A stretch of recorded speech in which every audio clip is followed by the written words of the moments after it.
Meus amados, a paz do Senhor a todos. Eu quero convidá-los a abrir as suas Bíblias na carta de Paulo escrevendo à igreja de Roma, capítulo 12. Estaremos lendo o versículo 1 e o versículo 2. Confesso que tinha preparado outra coisa, mas no movimento aqui do culto, Deus me fez mudar.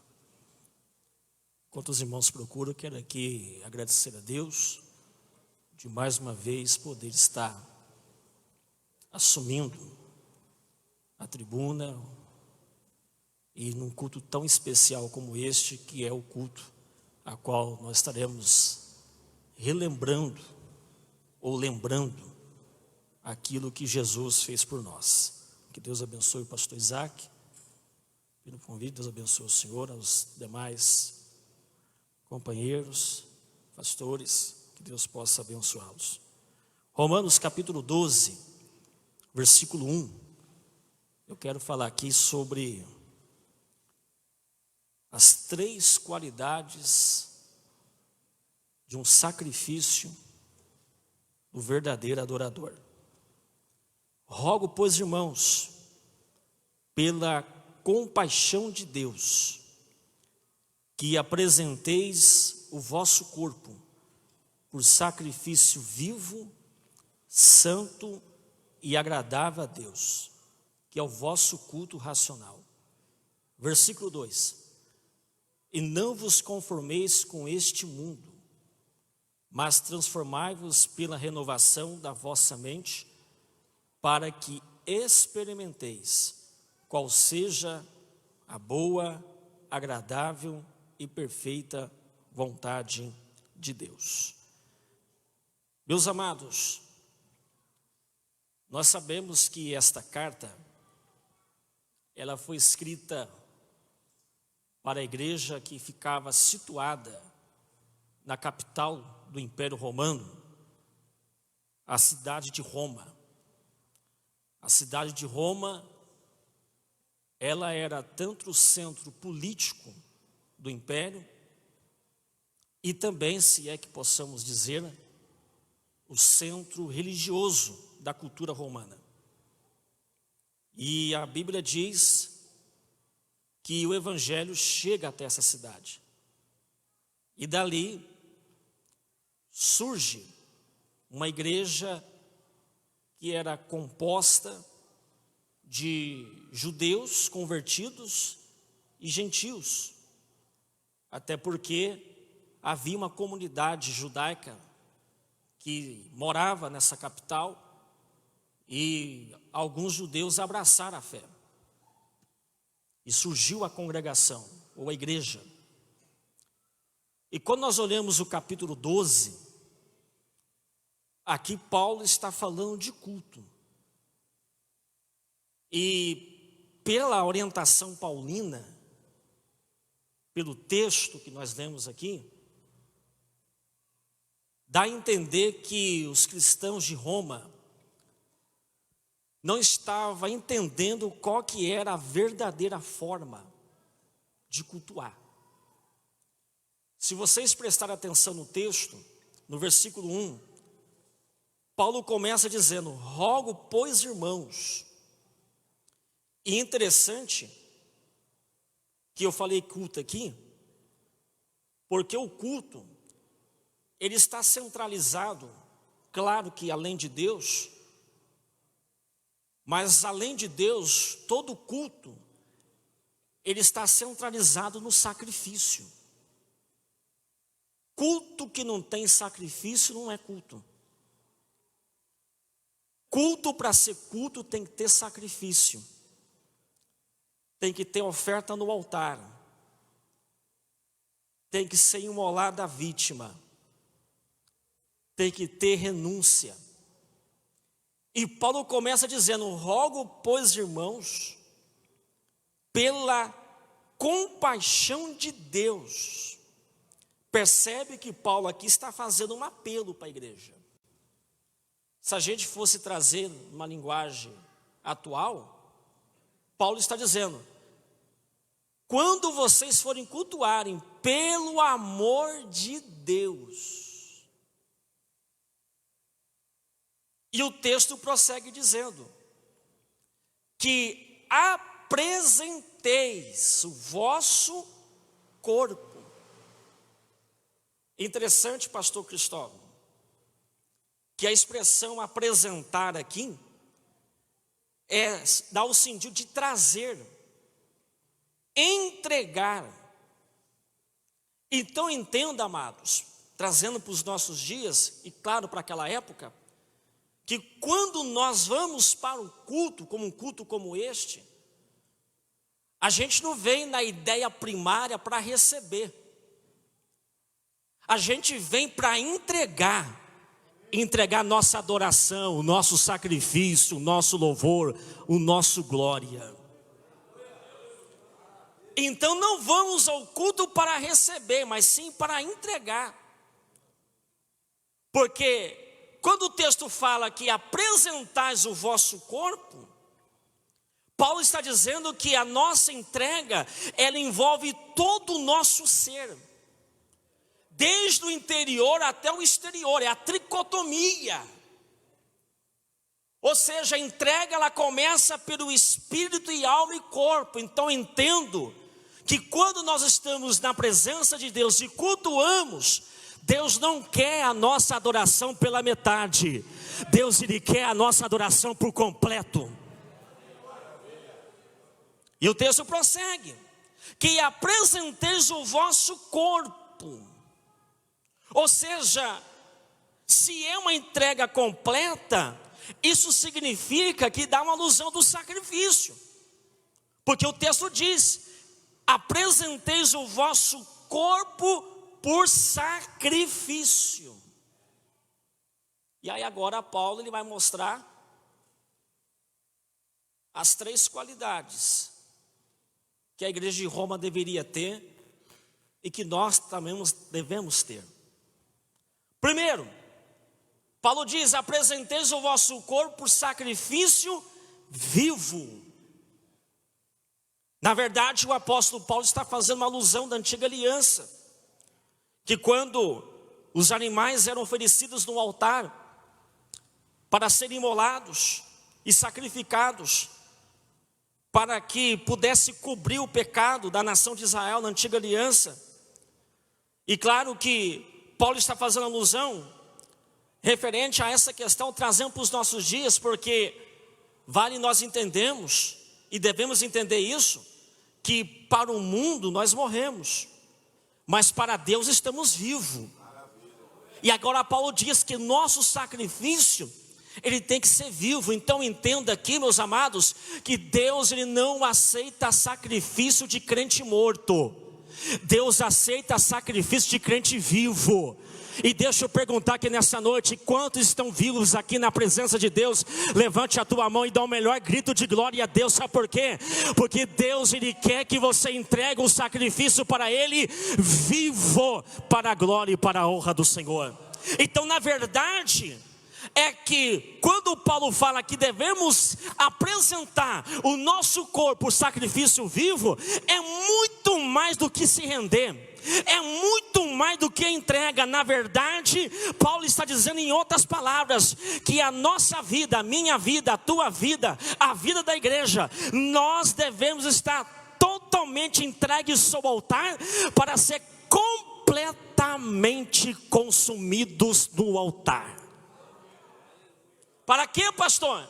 Para que a nossa vida seja consumida no altar e que o fogo do Espírito Santo venha queimar o nosso sacrifício para chegar perante a presença de Deus. Então veja que entrega sobre o altar.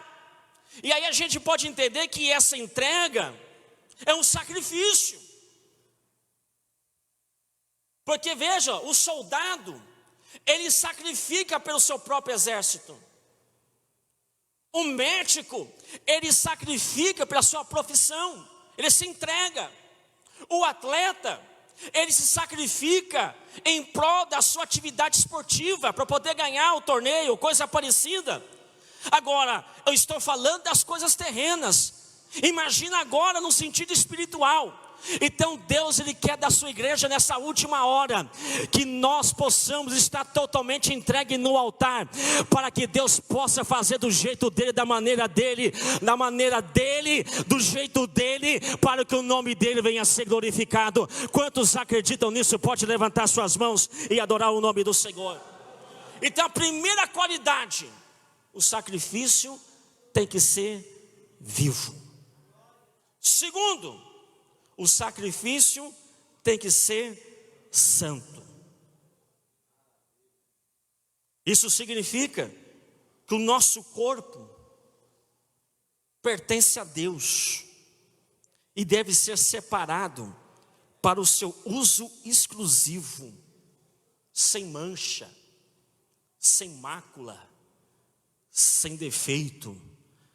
Deus, além de pedir um sacrifício vivo, na nossa adoração, Ele quer que nós adoramos debaixo do hemisfério da santidade.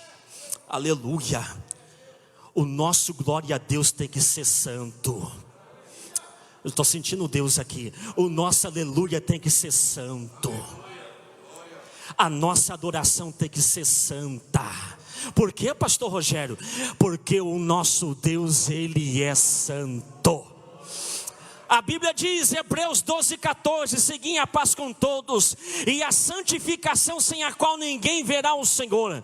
Paulo vai escrever na primeira carta em Tessalônica, capítulo 5, versículo 23, ele diz o seguinte: o mesmo Deus de paz vos santifique em tudo, o vosso corpo, a vossa alma, o vosso espírito estejam plenamente conservados até a volta de Jesus. Meu amado, hoje nós estamos adorando aqui nesse culto de ceia, debaixo da santidade, mas vai chegar a qualquer hora, a qualquer momento, que a trombeta vai tocar, e nós vamos adorar Ele na glória, em plena e debaixo da santidade divina.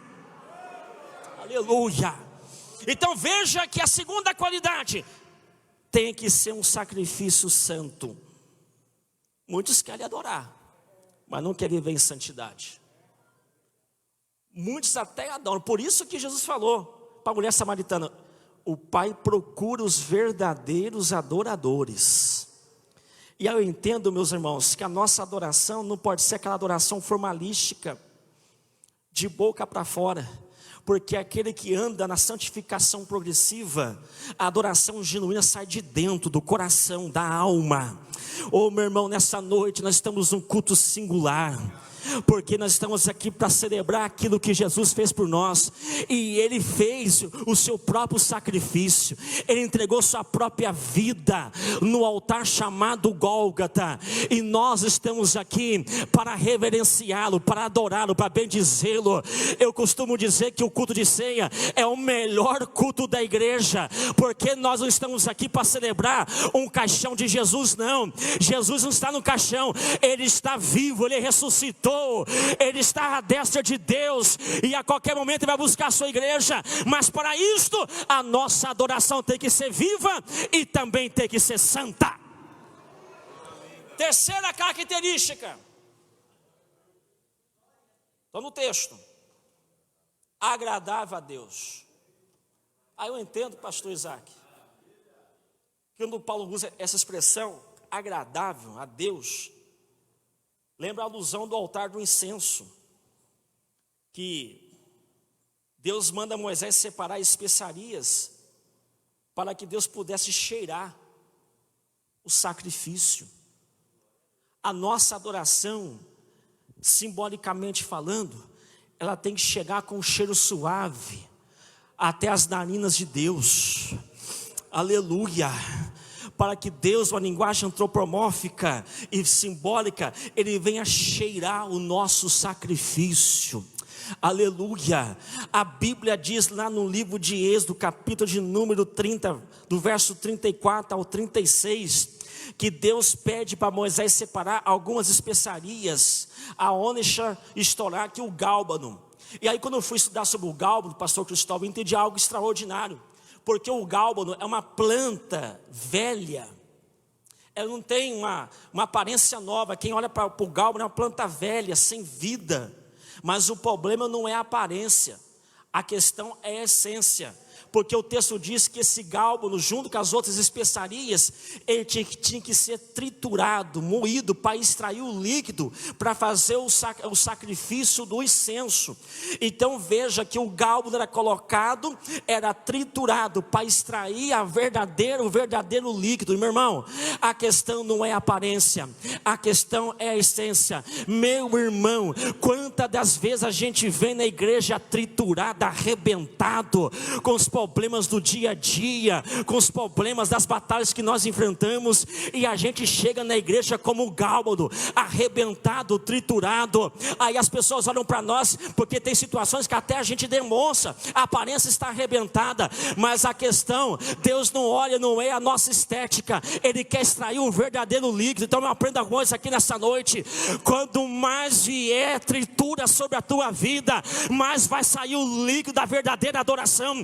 Quando mais te pisar em você, mais vai sair o líquido da verdadeira adoração. Então, meu irmão, deixa Deus te triturar, deixa a situação te triturar. Sabe por quê? Porque é a partir daí que vai sair a verdadeira adoração, que vai chegar até o trono de Deus. E quem acredita nisso, levante a tua mão e dá o melhor grito de glória a Deus. Sabe por quê? Porque você é um gálbano na mão de Deus, e Deus está extraindo o verdadeiro líquido. Versículo 2, o tempo está me ajudando. Ele pede 3 princípios aqui, 3 qualidades. E o texto no versículo 1 termina: que é o vosso culto racional, um culto espiritual. Versículo 2, agora entra os deveres. Primeiro dever: e não vos conformeis com este mundo. Mundo aqui é sistema pecaminoso. São as pessoas. Isso. Então veja que Paulo está dizendo, além de vocês prestarem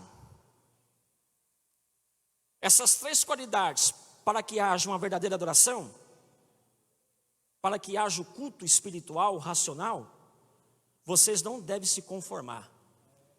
Então, na verdade, nós que estamos aqui nessa noite, irmão Dalton, nós somos os inconformados. Eu não posso me conformar com a frieza espiritual. Eu não posso me conformar com o pecado. Eu não posso conformar com a inversão de valores. Eu não posso conformar com a mornidão espiritual. Dia para trás alguém me disse, mas pastor, está na Bíblia, Jesus falou que o amor de muitos se esfriará. Eu falei, tudo bem, é cumprimento, mas esse versículo não pode cumprir na minha vida. Pode cumprir em todo mundo, mas na minha vida não. Esse versículo não pode cumprir na sua vida. Aleluia, a igreja não pode ser contagiada pela frieza espiritual. Pelo contrário, Paulo diz, sede fervorosos no Espírito, servindo ao Senhor com alegria. Então, busca fervor espiritual, aleluia. Eu não posso me conformar com a frieza. Eu não posso conformar com um culto como este. Eu venha do jeito que eu estou e vou embora do mesmo jeito. Não. Eu tenho que prestar o meu culto em sacrifício vivo. Eu tenho que prestar meu culto em santidade. Eu tenho que prestar meu culto para agradar a Deus. Sabe por quê? Para que eu possa sair nessa noite melhor, mais maduro, mais abençoado e, acima de tudo, sentindo o fervor espiritual da parte de Deus. Quem está sentindo esse fervor aqui? Meu irmão, ali calabaço.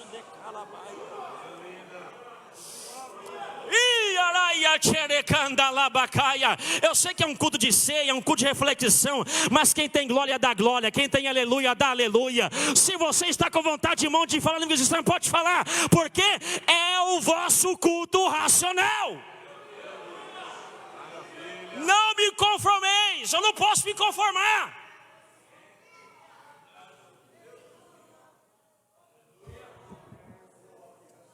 Eu não posso viver no campo da naturalidade.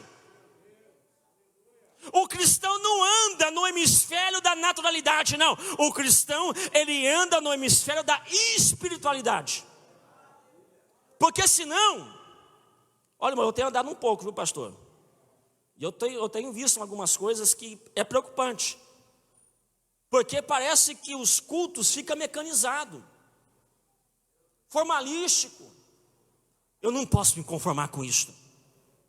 Você não pode se conformar com isto. Então todas as vezes que nós estamos na presença de Deus, temos que dar o nosso melhor. Temos que se entregar, como diz o profeta Isaías: eis-me aqui, eu estou aqui nas tuas mãos. Então eu não posso me conformar com este mundo. Outro dever: primeiro, não posso me conformar. Segundo, eu tenho que transformar. Transformai-vos pela renovação da vossa mente. Interessante que essa palavra transformar, primeiro, ela dá um sentido de continuidade. Não é algo estático, certo? Que acontece uma vez, não. É algo que é contínuo. Segundo, a palavra transformar aqui, pastor Samuel Duarte, ela vem numa expressão grega que é metamorfoseados. É transformação. Ou seja, Paulo está dizendo, mas vocês têm que ser o quê? Metamorfoseados, transformados pela renovação da vossa mente. E essa transformação, o apóstolo Paulo vai falar na segunda carta aos Coríntios, capítulo 3, versículo 17 e 18. Ele fala o seguinte: nós, com a cara descoberta, refletimos com o espelho a imagem do Senhor. Verso 18: e de glória em glória, de glória em glória, de glória em glória, somos transformados pela imagem do Espírito do Senhor. É de glória em glória. Quer vencer as batalhas espirituais? É de glória em glória. Quer receber experiências espirituais? É de glória em glória. Quer ser transformado continuamente? É de glória em glória. Abraão venceu dando glória a Deus. Os personagens da Bíblia venceu porque eles deram glória a Deus. Então a transformação é contínua, através da renovação da vossa mente. Para quê? Para que nós possamos experimentar. Experimentar o quê, pastor? A boa, aí vai mais 3 requisitos: boa, agradável e perfeita vontade de Deus. Aí eu entendo que quando nós entramos nos requisitos das 3 qualidades, e quando a gente cumpre esses deveres, a gente experimenta a vontade de Deus, que é boa, que é agradável, e acima de tudo, a vontade de Deus é perfeita. Levante a mão. Quantos querem experimentar a perfeita, boa, agradável vontade de Deus? Aleluia. Encerra a minha fala dizendo aqui: qual que é o teu sacrifício nessa noite? Qual que é o nosso sacrifício nessa noite? O que nós estamos trazendo dos nossos cultos? Hã?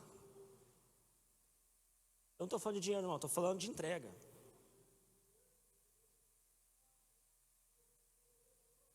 Como é que estão as suas mãos?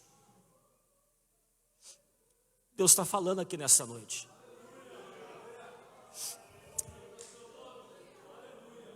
Eu sei que é uma palavra de reflexão, mas certa feita Deus disse para a nação de Israel: vocês não podem comparecer perante mim com as mãos vazias. Como é que está o nosso sacrifício, irmão? Como é que está a nossa adoração?